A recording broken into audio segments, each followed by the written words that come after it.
Chers amis, bonjour. Cette année, le groupe de prière de la paroisse Saint-Dominique de Sudbury a fêté le 40e anniversaire de son existence.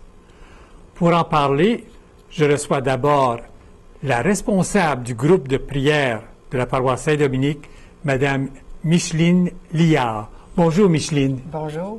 Micheline, pour bien comprendre le renouveau charismatique catholique, je pense qu'il faut retourner à ses sources. Parle-nous un peu. Tout a débuté à l'université de Duquesne, à Pittsburgh. C'était des jeunes étudiants qui se rassemblaient après les cours, mais en cachette pour prier. Et puis, il y a des professeurs qui ont remarqué le changement chez les étudiants. Ils ont voulu avoir ce que les étudiants vivaient. Donc, en janvier 1967, 2 professeurs de l'université de Duquesne aux États-Unis participaient à une réunion de prière interconfessionnelle. À la fin de la réunion de prière, ils ont demandé à recevoir l'effusion de l'Esprit Saint. Le mois suivant, soit en février, les 2 professeurs préparaient une récollection avec des jeunes de l'université de Duquesne. En guise de préparation, ils avaient demandé de lire et de méditer le texte des 4 premiers chapitres des Actes des Apôtres, ainsi que le livre La croix et le poignard de David Wilkinson. Or, pendant cette fin de semaine, plusieurs ont reçu l'effusion de l'Esprit Saint et ont vécu ce que plusieurs ont appelé une nouvelle Pentecôte. De là est né le renouveau charismatique dans l'Église catholique et il s'est rendu jusqu'à nous aujourd'hui. Et dans notre diocèse, comment est-ce que ce mouvement a vu le jour? Je dois dire tout d'abord que le renouveau charismatique n'est pas un mouvement en soi. C'est plutôt un courant de grâce spirituelle que l'Esprit Saint fait jaillir au plus profond du cœur. Et pour notre diocèse, c'est le 29 septembre 1972 que naquit la première rencontre de prière au Salon des étudiants de l'Université de Sudbury. Les responsables étaient le père Gilles Garat et le père Charles Dubé, qui était aussi le répondant diocésain. Par la suite, plusieurs groupes se sont formés dans la région. En 1974, le groupe de prière de Saint-Dominique connaît ses débuts. Le père Laurier Rondeau, Mme Gisèle Sauvé et M. Laurent Briand ont été les premiers responsables. Parmi les responsables, nous avons eu Laurent et Gertrude, Marie-Léo Brunet, Joseph Lachapelle, Pierrot Lalonde, Lorraine et Jean-Paul Brunet, pour n'en nommer que quelques-uns. J'en suis la responsable depuis 4 ans. Et quand est-ce que vos rencontres ont lieu? On se rencontre tous les mardis, le mardi soir à 7 heures, et c'est pendant toute l'année. Il n'y a pas d'arrêt durant l'été, et le seul temps où nous n'avons pas de réunion, c'est lors de tempêtes de neige ou que Noël et Jour de l'An tombent le mardi. Et pourquoi est-ce que c'est durant la semaine et non pas un dimanche? Parce que le dimanche est la journée du Seigneur, et puis durant la semaine, c'est un autre moyen pour nous de se rencontrer, et ce n'est pas comme le dimanche. Nous n'avons pas... c'est une soirée de prière que nous avons. Nous avons aussi la messe, bien entendu, mais c'est une soirée de prière. C'est la raison pour laquelle nous le faisons la semaine. Et qu'est-ce qui se passe dans une soirée de prière? Habituellement, nous avons toujours, premièrement, il y a des gens qui sont à l'accueil. Nous avons aussi des chants. Nous commençons par la louange, parce qu'il faut louanger le Seigneur pour ce qu'il fait dans nos vies. Il nous réunit, c'est lui, on se réunit en son nom. C'est lui qui nous amène, c'est lui qui nous attire. Il nous a envoyé l'Esprit Saint pour assister au groupe de prière. Il a changé nos vies. Donc, on le loue, on le chante, que ce soit en chant, des chants en langue, on lit la parole de Dieu et on médite à partir de la parole de Dieu. Ensuite, nous avons aussi des moments de silence, parce qu'on sait que le Seigneur nous parle dans le silence. Donc, il faut faire le silence dans nos soirées de prière pour vraiment être à l'écoute de la parole et de l'intérioriser. Nous avons aussi l'imposition des mains. Mais qu'est-ce que c'est ça? Jean-Paul va m'en parler tantôt, là, je pense. Oui. L'imposition des mains, ça remonte au temps des apôtres. Le Seigneur a envoyé les apôtres imposer les mains aux malades, prier avec eux. Il a envoyé les disciples 2 par 2 pour aller prêcher la parole. Il demandait aussi d'imposer les mains. Imposer les mains, c'est tout simplement prier pour nos frères et nos sœurs. C'est une prière d'intercession que nous faisons. Puis, la personne se met en présence du Seigneur et nous prions avec elle pour que le Seigneur agisse dans sa vie. Pourquoi les mains? Parce que les mains, premièrement, les mains, on ouvre nos mains pour accueillir les personnes. On ouvre les mains pour prier. Le Seigneur, quand on parle du Seigneur, quand il dit « Venez à moi, vous tous qui peinez, laissez venir à moi les enfants », je ne pense pas que le Seigneur a les bras croisés puis qu'il dise venez à moi, vous qui peinez », on ne se sentirait pas accueillis. Donc, c'est la raison pour laquelle on se sert de nos mains pour imposer les mains, pour louanger le Seigneur. Parce qu'on s'ouvre au Seigneur, on veut le laisser nous pénétrer de son amour, de sa paix. Il agit dans nos vies. C'est la raison pour laquelle on lève les mains pour louer le Seigneur. Et c'est un instrument que chacun a accroché à son corps. Exactement. C'est pas loin, ça. J'ai pas besoin d'aller chercher une pelle. Non, pas du tout. Ni un seau d'eau pour verser l'Esprit Saint. Non, alors, il y a les mains. Oui. Et chacun en a, Oui. à moins d'être handicapé ou infirme, oui. mais chacun a les mains. C'est important, les mains. Oui. Tellement important dans notre vie. Et même notre vie de tous les jours, si je n'avais pas mes mains, je serais handicapé. Exactement, oui. Quand je viens pour écrire, si je n'ai pas mes mains, alors l'importance des mains, même pour le Seigneur se sert de nos mains. Exactement. Pour transformer, nos grâces. Oui, exactement. Oui. Pour continuer dans les soirées de prière, nous avons nos deux prêtres qui nous accompagnent. Nous avons le Père Joseph Niesito, de la paroisse de l'Annonciation, qui est aussi notre répondant diocésain, et le Père André Tremblay. Nous avons nos messes à toutes les semaines. Donc, et nous avons accès au sacrement du pardon. Parce que, comme on dit, c'est ça que le Seigneur a fait dans nos vies, c'est qu'il nous a rapprochés de lui, il nous fait comprendre les sacrements, il nous fait aimer davantage la lecture de l'Évangile. La parole de Dieu. Oui. Et au cours des années, le renouveau qui avait commencé tout petit aux États-Unis a progressé. Parle-nous des progrès. Mais on peut dire qu'en l'an 2000, il y avait des millions de charismatiques à travers le monde. Il y a des comités, il y en avait tellement, il y a des comités qui se sont formés. Il y a eu des comités diocésains pour guider, justement. Puis ensuite, pour chaque groupe de prière, il y avait des comités de soutien. On a besoin des comités pour être capable de discuter de ce qui se passe à l'intérieur de nos groupes de prière. Et pour organiser, hein? Oui, pour organiser soit des retraites, soit des congrès, soit des séminaires. On a besoin d'un comité. Alors, quand le mouvement a progressé, c'est à travers les comités qui se sont multipliés. Oui. Et beaucoup de gens ont fait partie de ces comités-là. Oui, beaucoup. Et tu en es une. Aujourd'hui, tu es rendu là. Oui. Et vous avez organisé aussi des congrès. Oui, nous avons eu des congrès, un congrès à l'école McDonald-Cartier. L'ancienne école de Nicole District qui est maintenant le collège Saint-Charles. Nous avons eu des congrès. Nous avons eu des retraites aussi dans différentes écoles. Nous en avons eu à Félix Ricard, à l'école Saint-Dominique. Nous avons eu des retraites ici au centre diocésain. Nous essayons d'avoir des retraites le plus souvent possible. Puis, ça, c'est au niveau du diocèse. Oui. Mais des congrès, il y en a eu.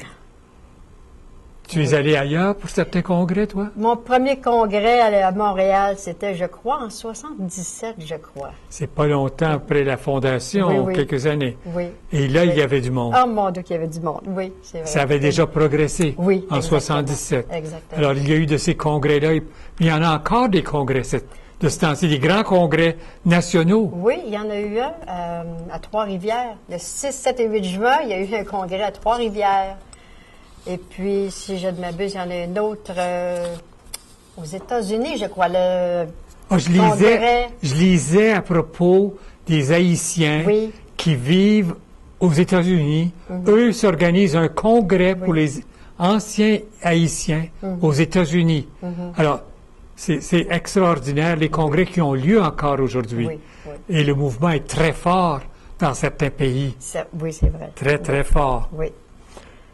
À part ça, d'autres progrès ou d'autres choses qui se sont produites à l'intérieur du mouvement, ou pas du mouvement, mais du renouveau charismatique. Parle-moi donc des séminaires de l'esprit. Ah oui, nous avons eu des séminaires. Oui. C'est un progrès, ça. C'est un progrès, puis c'est une nécessité pour pouvoir avancer davantage dans l'esprit. Les séminaires, justement, viennent ranimer la flamme, parce que des fois, on se retrouve un petit peu éteint. On n'est pas aussi Ardent. ardent à la prière. On semble se détacher graduellement. Mais les séminaires de la vie dans l'esprit viennent vraiment nous ranimer, justement, ranimer le feu de l'esprit en nous. Et c'est une nécessité, justement, oui. Nous avons aussi des retraites ici à Sudbury. Mais comme partout ailleurs, les prêtres, on les fait venir de l'extérieur. C'est difficile d'avoir des prêtres. Ce sont des coûts aussi à défrayer. C'est pas toujours facile d'avoir des prêtres pour venir. On sait que les prêtres sont tellement occupés. Mais on fait ce que l'on peut. On a eu une retraite tout récemment, au printemps, avec le père René Larochelle, qui était les dons de l'Esprit Saint, la docilité à l'Esprit Saint. Excellente retraite. C'était fantastique. Et même Monseigneur Simard a donné des retraites ici. Oui, Monseigneur Simard, à 2 reprises, est venu donner des retraites. Une, c'était sur les béatitudes.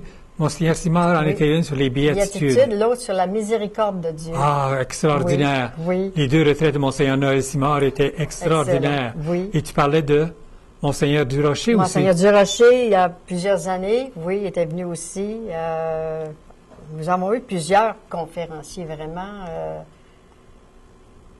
Le dernier qui vient, l'avant-dernier, le père Michel Vigneault. Et on passe ses émissions à la télévision. Exactement, exactement. Il était excellent. Oui. C'est venez, passons. Avec l'esprit. Oui, avec l'esprit, passons sur l'autre rive où le Christ nous attend. C'est ça. Oui, oui. Alors, les retraites. Mais il y a un autre outil que vous avez dans les groupes charismatiques. Un outil très précieux. Parle-nous de cet outil qui est si précieux. La revue Selon sa parole. C'est une revue charismatique.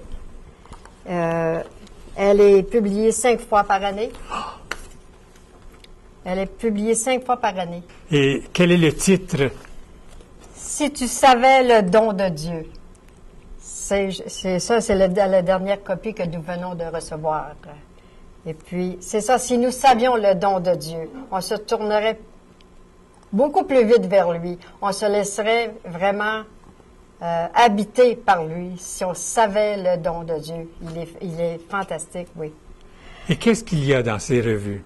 Dans cette revue, nous trouvons soit des témoignages de personnes qui ont vécu la vie dans l'esprit. Nous avons aussi des prêtres qui écrivent des articles. Nous avons le père Gérard Desrochers qui a toujours un article sur l'Église. Il aime son Église, il a publié des livres, il aime son Église. Si nous avons des questions à poser, il répond à nos questions. Nous avons aussi différents articles, soit qui portent sur l'Esprit Saint, sur les sacrements. Ils nous font comprendre beaucoup de choses.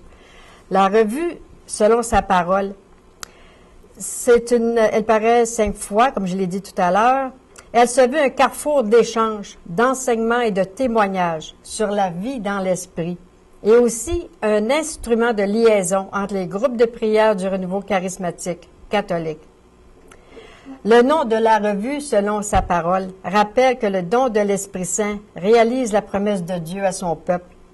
Dieu continue d'agir aujourd'hui selon sa parole. Il renouvelle à chacun le don de l'Esprit qui nous fait proclamer en Église que Jésus est Seigneur à la gloire de Dieu. Est-ce que c'est seulement que les membres qui peuvent recevoir selon sa parole? Non, n'importe qui peut la recevoir. N'importe qui peut s'abonner pour en connaître davantage sur les charismatiques, sur le regroupement.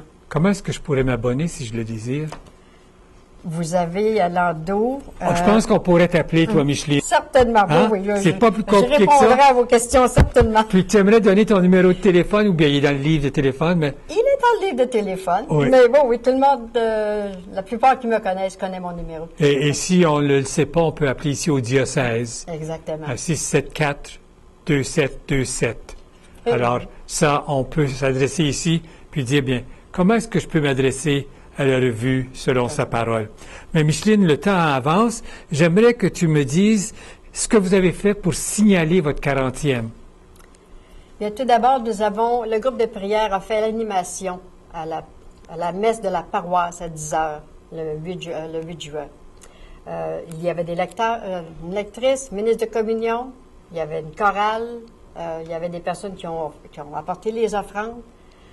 Ensuite, dans l'après-midi, nous avons eu quelques minutes de prière, de louange et d'action de grâce au Seigneur pour ses 40 ans, suivi de témoignages. Quand on parle de témoignages, ce n'est pas nécessaire d'avoir tout un grand bouleversement dans notre vie. Un témoignage, ça peut être un geste que quelqu'un a posé envers nous, qui nous a fait du bien. Ça peut être une parole qui nous a été adressée. Le Seigneur parle. Puis il faut le dire, ce que le Seigneur fait dans nos vies. C'est pour ça que les témoignages sont bons pour édifier le Seigneur. C'est pour la gloire du Seigneur qu'on fait des témoignages. Puis il ne faut pas se gêner, il faut en parler. Il s'agit d'ouvrir notre être entier pour que le Seigneur nous transforme à sa manière quand il le veut. Et en plus de ce temps de louange, il y a eu d'autres choses que vous avez faites pour signaler votre 40e. Oui, nous avons eu un repas avec les anciens. Nous avons essayé d'inviter le plus d'anciens possible pour venir partager avec nous. C'était un succès? C'était un succès. Vraiment, le Seigneur a été bon. La communication, tout ce qui s'est le déroulement du 40e, ça a été très beau. Monseigneur est venu se joindre à nous. Une grande joie. Oui, c'était un cadeau, ça. Parle-nous des fruits. Les fruits du renouveau, quand on se laisse habiter par le Seigneur, par l'Esprit Saint, on se rapproche de plus en plus de Jésus. On comprend plus profondément les sacrements, spécialement l'Eucharistie et le pardon. Nous approfondissons notre foi aussi. Nous développons plus le goût de la lecture sainte et la méditation quotidienne. Nous avons besoin de méditer pendant la journée. Nous réalisons aussi que l'Esprit Saint est toujours à l'œuvre. Comme le disait Saint Jean-Paul II et Paul VI, c'est un don de Dieu à son Église, c'est une chance pour l'Église et pour le monde, lorsqu'il parle du renouveau charismatique. Le fait de cheminer au sein du renouveau charismatique aide le catholique à déballer les cadeaux reçus à son baptême et à user des charismes que Dieu lui a donnés pour le servir. Et toi, tu en as reçu? J'en ai reçu. Oui, j'en ai reçu. Parle-en donc.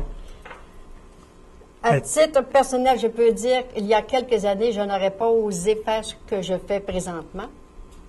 Le manque de confiance, l'estime de soi un peu moindre, je n'aurais pas pensé être responsable d'un groupe de prière.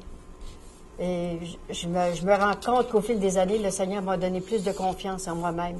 Même lors d'épreuves, je me rends compte qu'il nous rend forts. On se demande parfois comment est-ce que j'ai fait pour passer telle chose.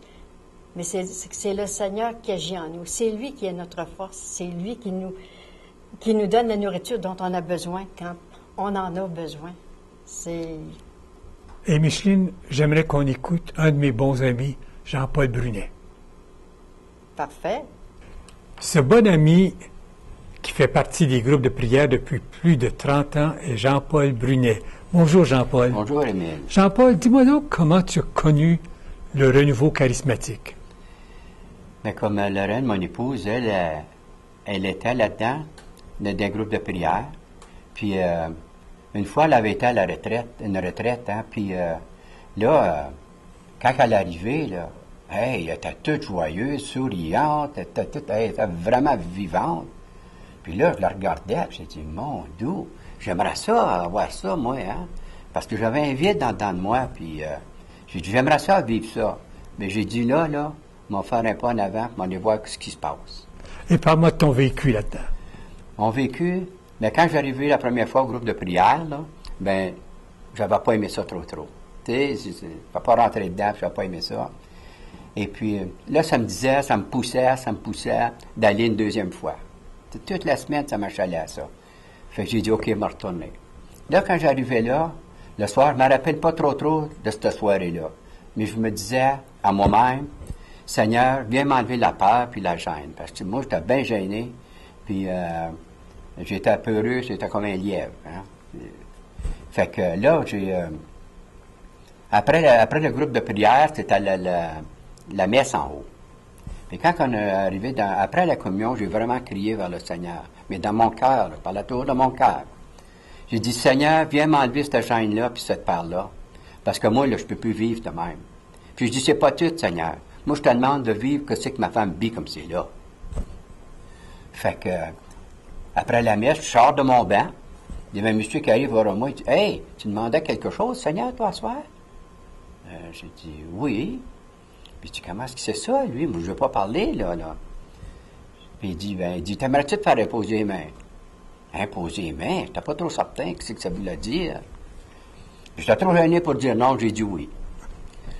Fait que, là, il dit, c'est ton épouse, ça? J'ai dit oui. Il dit, venez-vous-en avec moi. Puis il avait ramassé 2 autres personnes avec lui, puis il a commencé à nous imposer les mains. Puis quand il a commencé à nous imposer les mains, là, ça, je ne pourrais jamais oublier ça. Là, j'ai ressenti, là, une force en dedans de moi, là. J'ai ressenti l'Esprit Saint comme qui descendait dans moi, la paix, la joie, comme je n'avais jamais vécu avant. Jamais. Puis, moi, ben, c'est un gars qui sacrait beaucoup, hein. Beaucoup. Puis, j'allais à la messe, mais t'as pas faire comme les autres. Puis, ça faisait tellement d'années que j'ai pas été à la confesse. Plusieurs années, je dirais de 15, 18 ans peut-être. Hein. Mais je te dirais, ce soir-là, là, quand j'ai sorti de l'église, là, tout avait changé. Tout n'était plus pareil. C'était une beauté. Puis de ce soir-là, ça fait 30 ans aujourd'hui que j'ai jamais sacré. Jamais sacré.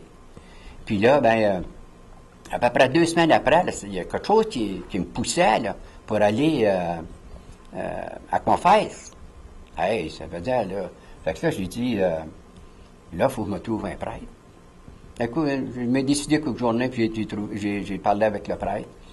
J'ai dit, ça fait assez d'années que j'ai pas été à confesse, je ne sais pas comment me confesser. Fait que là, il a commencé. Puis j'ai fait une bonne confession. Bonne confession. J'ai sorti de là, du confessionnal, un petit pal, un fardeau d'ôté de ses épaules, toi. T'sais. Puis comme je disais tout à l'heure, la messe, ça me disait pas rien. Mais après ça, là, moi j'appelais ça la Sainte Messe. J'allais souvent au groupe. J'allais aussi souvent pouvoir à la messe. Pour recevoir les sacrements et tout ça. J'ai vécu quelque chose de grand. Et parle-moi de ton vécu dans les groupes de prière. Bien, dans le groupe de prière, quand on a commencé là, ils nous ont demandé pour accueillir. Hein. Puis, une escousse après, ils nous ont mandaté pour l'imposition des mains. Et puis, après ça, j'ai été presque 6-7 ans que j'étais responsable du groupe de prière même. Puis j'ai rentré dans plusieurs comités après ça, puis c'est le même que ça s'est allé. Et ton engagement, tu as fait d'autres choses dans le groupe de prière. Moi, je t'ai vu avec des pancartes. Une pancarte qui annonçait les retraites. Ah oui. Ah ben c'est ça, là. Cette pancarte-là, ça représentait qu'on avait des retraites à l'Annonciation. Et puis c'est toi qui étais responsable? Ben, de responsable pour la pancarte. Oui. Ah oui. Puis tu la plaçais n'importe où? Non, la plaçais à une bonne place. Pourquoi? Pour que les personnes peuvent voir où c'était bien indiqué pour aller là. Et pendant combien d'années est-ce que tu t'es occupé de cette pancarte-là, toi? Bien, la pancarte, plusieurs années, puis c'était pas avec l'Annonciation, on a fait des retraites pas mal partout. Ça vous dirait 10-12 ans, oui. Que tu t'es occupé de cette pancarte-là. Oui. Ton engagement a dépassé les groupes de prière. Oh oui. Comme j'étais ministre de communion. Et tu l'es encore? Oui. Ministre de communion, servant de messe. on avait un groupe, nous autres, de bénévoles, là, qui nettoyait l'église une fois par mois pour que notre église bien propre. On a fait ça à peu près pour 2 ans, bénévolement. Puis après ça, j'allais à Pital, donner la communion, une escousse. Après ça, j'allais donner la communion aux malades. Puis, pas mal. Puis, on avait soin de l'église, puis tout ça. Tu sais. Puis, il y a bien des petites affaires dans l'église que je fais que... Ça paraît pas. Ça paraît pas, non. Mais tu es là. C'est ça. Tu es là pour appuyer, pour être là quand on a besoin de toi. C'est ça. Est-ce qu'il y a quelque chose d'autre que tu aimerais ajouter? Ajouter, oui. Comme nous autres, c'est nous autres qui étaient responsables des retraites. Puis les retraites, c'est une grosse responsabilité parce que là, tout placer les chaises, les tables, faire le décor, puis parler avec le prêtre pour que tout aille bien dans la fin de semaine. Et même accueillir le prêtre? Ah oui, oui, oui, ah oui. Le prêtre allait chez vous? Ben non, Pas on le nécessairement. rencontrait. Vous le rencontriez là, s'il arrivait en avion ou en autobus, Oui, oui, oui. vous alliez le rencontrer. Oui. C'est vous autres qui l'accueillez. Oui. Alors, vous avez été responsable Oui, des retraites pendant plusieurs années. oui, oui, oui. Mhm. Est-ce qu'il y a un message pour nos téléspectateurs? Oui, parce que moi, je dirais, notre groupe de prière à Saint-Dominique, à tous les mardis soirs, à 7 heures, c'est la rue Diane. Puis je pourrais dire, venez et vous verrez. Merci beaucoup, Jean-Paul. C'est bienvenu, Emile. Ça m'a fait plaisir. Micheline, Jean-Paul est un exemple des nombreuses personnes qui ont grandi dans la foi grâce au renouveau charismatique. Plusieurs personnes s'engagent encore de nos jours. Comment est-ce que le renouveau fonctionne dans notre diocèse? Bien, nous avons un comité diocésain qui s'occupe justement d'organiser des retraites, comme l'événement que nous venons de célébrer, notre 40e. C'est le comité diocésain qui était en charge et qui a organisé le 40e. Nous avons aussi des retraites, comme je le disais, un peu plus de bonheur. Nous faisons aussi de la publicité pour nos retraites. Nous envoyons les annonces dans différentes paroisses dans la région de Sudbury. Donc, il faut faire connaître ce que nous faisons, justement. Nous avons aussi notre comité de soutien qui surveille ce qui se passe dans le groupe de prière, à savoir, est-ce qu'il y a quelque chose qu'on devrait changer? Est-ce qu'il y a quelque chose qu'on peut améliorer? Est-ce qu'il y a quelque chose qu'on doit ajouter dans notre groupe de prière? Est-ce qu'il y a assez de silence? Il faut savoir qu'il faut que le groupe fonctionne bien. Il faut avoir un comité de soutien pour nous entourer, disons, nous encadrer. Un message en terminant? Certainement. Le renouveau charismatique n'est donc pas un phénomène nouveau au niveau de l'Église, mais un phénomène renouvelé. À nous maintenant d'être dociles au souffle de l'Esprit pour permettre au monde de retrouver le vrai visage de l'Église. Puisse l'Esprit de Jésus ressuscité nous conduire sur le chemin de la sainteté pour que nous portions bien haute et bien vivante la flamme de la Pentecôte. Que cette flamme continue à embraser le cœur d'un grand nombre de femmes et d'hommes de notre temps, comme elle nous a enflammés et transformés, et les amène au Christ, unique Seigneur et Sauveur de nos vies. Micheline, merci beaucoup d'avoir répondu à l'appel du Seigneur de venir ici à cette émission de télévision. Merci d'avoir été des nôtres. Au revoir, à une prochaine.